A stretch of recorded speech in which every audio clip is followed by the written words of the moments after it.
Another great stretch that can be repurposed as either a static stretch or a dynamic stretch is the standard bend down, touch your toes.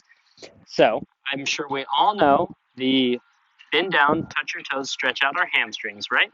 So many different names, whether it be a standing reach or otherwise. You want to keep your knees not necessarily locked, but definitely straight.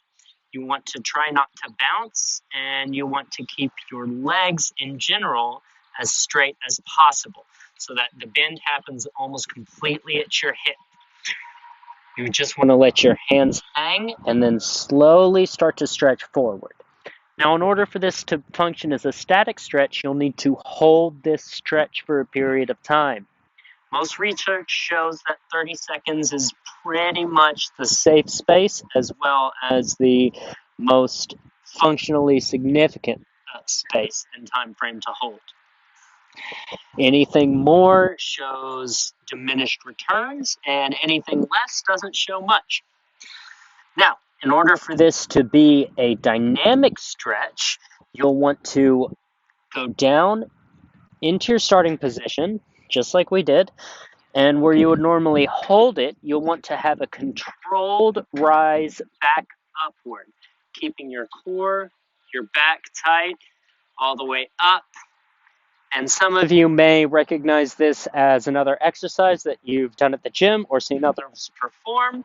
It's highly similar to what we call a Romanian deadlift, except a Romanian deadlift is done with a barbell or with weights, right? So we are essentially just doing a Romanian deadlift with our body weight as the complete resistance. So again, we want to get in our starting position. Best way to do that, take a few steps, get our feet at a comfortable distance apart. That's usually around shoulder width.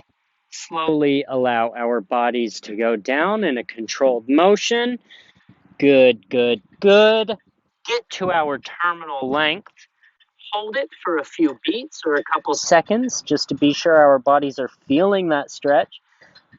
And then as we come back up, try to tighten our core, our leg muscles, being sure that they are holding that what is called an isometric contraction. That means we are not letting the muscles bend or move while we are doing the movement. And then we come back to the start and we'll repeat. You can do this as many times as you like, as long as it still feels therapeutic.